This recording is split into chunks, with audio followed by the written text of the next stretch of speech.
It was very wet when I brought it home.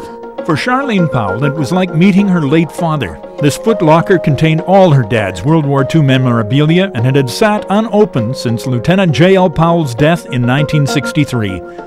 This past Christmas, Charlene picked up the footlocker from her brother's garage in Portland, Oregon, and brought it home to Vernon. We opened this the first time. What did you see inside? The first thing that caught my eye was the flag.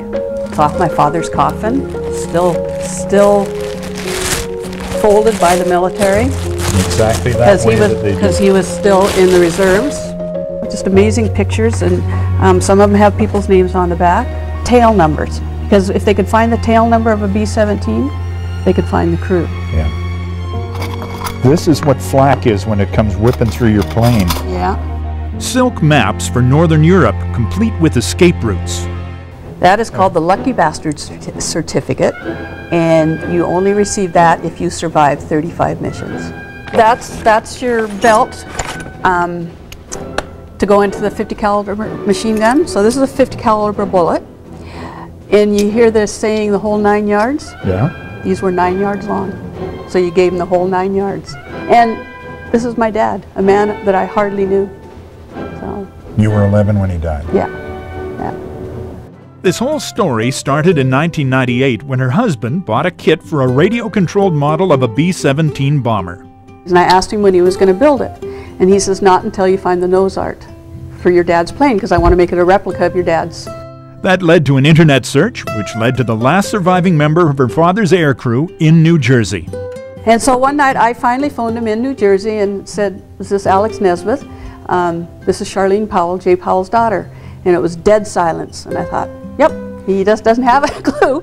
And then he says, I have something that belongs to you. And of course, at that moment, I got all teary-eyed, and I said, what? And he says, I have 17 rolls of film that your dad sent home with me when he was shot, and I've never developed them.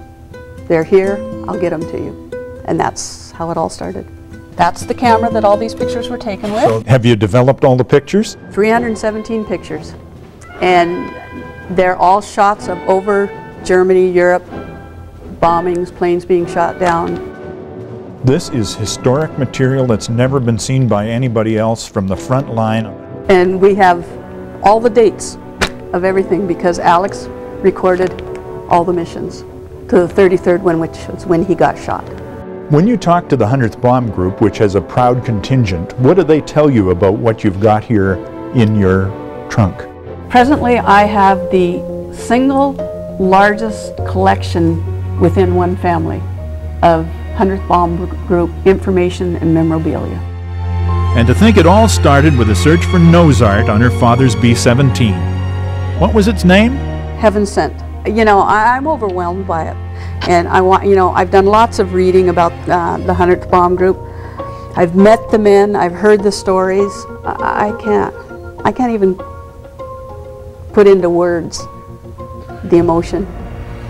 There is no words.